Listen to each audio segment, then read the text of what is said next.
Big News. Рио Тинто болон засгийн газрын хилцээрийн амжилтыг ямар шалгуураар хэмжих вэ?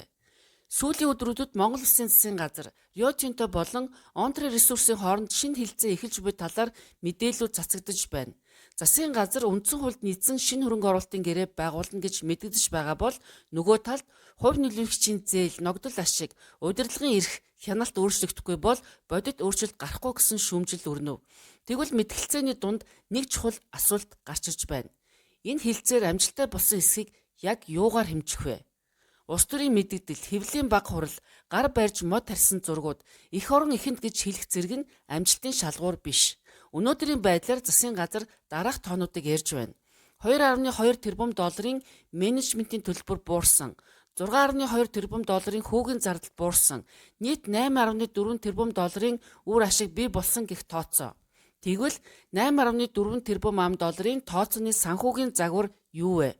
Үүнийг засгийн газар бодитоор тайлбарлах хэрэгтэй. Тэгвэл маргаан бүрэн тайлагдана. Элдэв эргэлзээ, тэнэгэлзэл хардалт байхгүй, харин энэ үед илүү их чухал байж магад нийгмийн итгэл үүснэ. Иймд дараах асуудлыг тодруулах шаардлагатай. Excel Financial модель буюу хөрөнгө оруулалтын өгөөж, мөнгөн урсгал, үр төлбөр, ашиг зэрэг бүх тооцоог агуулсан Excel файл. Discounted cash flow буюу ирээдүйн мөнгөн урсгалыг өнөөгийн үнцэнд шилжүүлэн төслийн үнцнийг тооцох аргачлал. NPV тооцоо буюу хөнгөлтөө мөнгөн урсгалын нийлбэрээс анхны хөрөнгө оруулалтыг хассан үр дүн.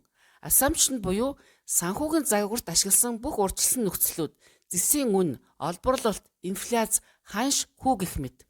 Interest calculation буюу зээлийн хүүг хэрхэн ботсон аргачлал, томьёо, жил бүрийн тооцоо, зэргийг олон нийтэд гаргах хэрэгтэй байна.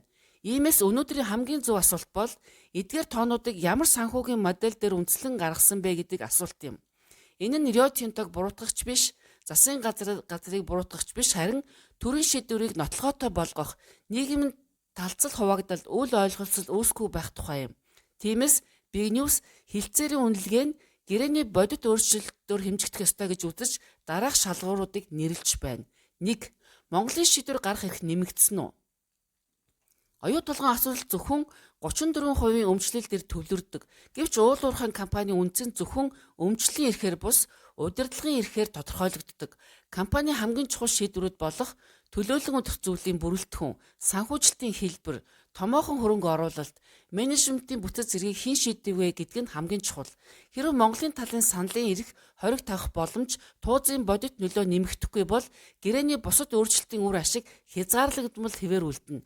Иймээс хилцээрийн эхний шалгуур бол Монголын талын бодит шийдвэр гаргах эрх нэмэгдсэн эсэх юм. 2. Хувь нөлөөлөгчийн зээлийн бүтэц өөрчлөгдсөн үү? Олон жил маргаан дагуулсан асуудал бол хувь нөлөөлөгчийн зээл. Монголын 34% ногдох санхүүжилт хувь нөлөөлөгчийн зээл хэлбэрээр бүртгэгдэж түүнд нийлмэлхүү бодогдож ирсэн. Хүүг буруулах нь эрэг алхам байж болох ч үндсэн механизм нь хэвээр байвал үрийн дарамт бүрэн арилсан гэсэн үг биш. Тиймээс зөвхөн хүү хэдэн хувиар буурсныг биш харин үндсэн үрийн бүтэц өөрчлөгдсөн үү? Зээлийн нийлмэлхүү үргэлжлэх үү? Зээлийн эрэмб өөрчлөгдсөн үү? Хөрвүүлэх шинэ боломж бий болсон уу гэдгийг харах шаардлагатай. Өөрөөр хэлбэл үрийн хэмжээ бус өр үүсгдэг механизм өөрчлөгдсөн эсхийг нь шалгах нь илүү чухал. 3. Ногдол ашиг хүртэх хугацаа ойртсон уу? Манай иргэдийн хамгийн хүлээдэг зүйл бол ногдол ашиг. Гэхдээ ногдол ашиг гэдэг зөвхөн ашигтай ажилласнаар шууд ирдэг орлого биш. Эхлээд төслийн зээл, хувь нийлүүлэгчийн зээл, бусад санхүүгийн өргөд төлөгдөж байж дараа нь ногдол ашиг хуваарлагддаг. Тиймээс чухал асуулт нь Монгол улс ногдол ашигаа өмнөхөөсөө эрт авах боломжтой болсон уу? Хэрэв хариулт нь тийм бол энэ нь бодит ахиц мөн.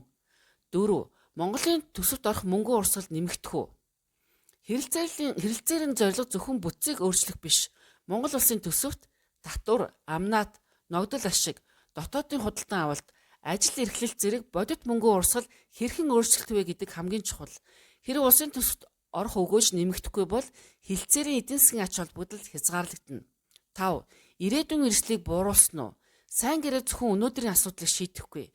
Маргааш дахин ижил асуудал үүсэхгүй байх эрх зүйн тогтолцоог бүрдүүлдэг. Тиймээс шинэ хилцээр, маргаан шийдвэрлэх механизм, гэрээ өөрчлөх нөхцөл, мэдээллийн ил тод байдал, аудитын эрх, санхүүжилтийн сонголтын тэнцвэр зэргийг сайжруулсан эсхийг үнэлэх хэрэгцээтэй. 6. Монголын стратегийн байр суурь сайжирсан уу?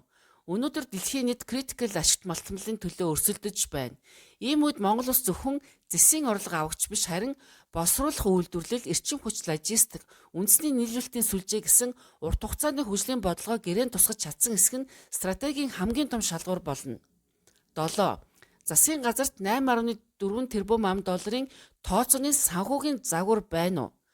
Засгийн газар 8.4 тэрбум ам.долларын үр ашиг бий болно гэж нийтэд мэдгдсэн тул уг тооцооны үндэслэл болсон эдийн засаг санхүүгийн модель, ашигласан таамаглал, мэдрэмжийн шинжилгээ, мөн уг загварыг баталгаажуулсан хараат бус дүгнэлтийг олон нийтэд ил болгох нь төрийн шийдвэрийн ил дот байдлыг хангах зайлшгүй шаардлага мөн.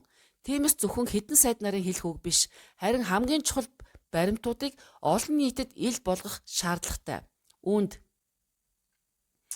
Financial Model Excel буюу хэлцээрийн үр ашгийг тооцсон үндсэн Excel файл түрүүнд дурдсан Assumption Book буюу санхүүгийн загварт ашигласан бүх үндсэн нөхцөл үзүүлэлтүүдийн тайлбар, DCF Analysis буюу ирээдүйн мөнгөн урсгалыг өнөөгийн үндэнд шилжүүлэн тооцсон эдийн засгийн үнэлгээ, Sensitivity Analysis буюу гол үзүүлэлтүүд өөрчлөгдөхөд үр дүн хэрхэн өөрчлөгдөхийг харуулсан шинжилгээ, Cash Flow Forecast буюу төслийн жил бүрийн орлого, зарлага, цэвэр мөнгөн урсгалын төсөөлөл, Management Fee Calculation буюу менежментийн төлбөрийг ямар аргачлалаар тооцсон дэлгэрэнгүй тооцоо, Shareholder Loan Model буюу хувь нийлүүлэгчийн зээл, хүү, эргэн төлтийн тооцоолын загвар, Advisor Final Report буюу хэлтцээний зөвлөхөөс гаргасан албан ёсны эцсийн дүгнэлт, зөвлөмж, Анкурагийн гэрээ болон удирдамж, Independent Review Fairness буюу хэлцээр Монголын талд эдийн засгийн хувьд үндэслэлтэй,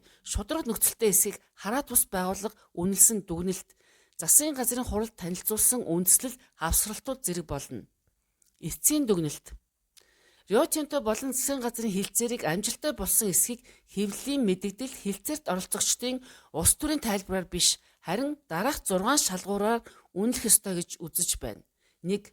Монголын шийдвэр гаргах эрх бодитоор нэмэгдсэн үү? 2. Хувь нийлүүлэгчдийн зээлийн бүтэц Монголд ашигтайгаар өөрчлөгдсөн үү? 3. Ногдол ашиг хүртэх хугацаа ойртсон уу?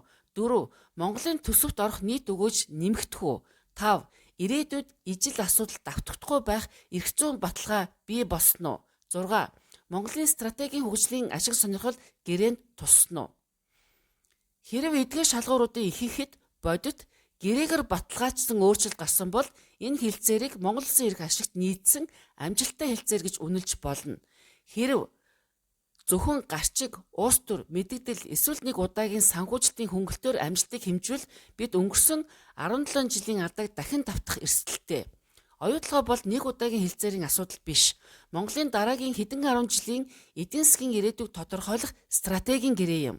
Тиймээс түүний үнэлгээч мөн адил стратегийн шалгуураар хэмжигдэх ёстой. Одоогийн байдлаар хамгийн их анхаарах ёстой зүйл бол Рио Тинтогийн хэвлэлийн мэдэгдэл, Монголын засгийн газрын мэдэгдэл, улсын их хурл танилцуулах баримт бичгийн агуулга хоорондоо бүрэн нийцэж байгаа эсэх юм. Хэрэв засгийн газар зөвхөн хүү бууруулсан тухай ярьж, харин Рио хөрөнгө оруулагчдад онтрагийн асуудал бодитоор урьдчилсан гэж мэдээлж байгаа бол энэ зөрүүг улсын их хурлаар тодруулж хэлцээрийн баримт бичгийг бүрэн ил болгох шаардлагатай. Эцсийн үнэлгээ хийхин тулд дараах 3 баримт бичгийг хамгийн чухал гэж үзэж байна. 1-р засгийн газар Рио Тинто хооронд байгуулсан тохиролцооны бүрэн текст. 2-т хувь нийлүүлэгчийн зээлийн шинэ нөхцөлийн хавсралт.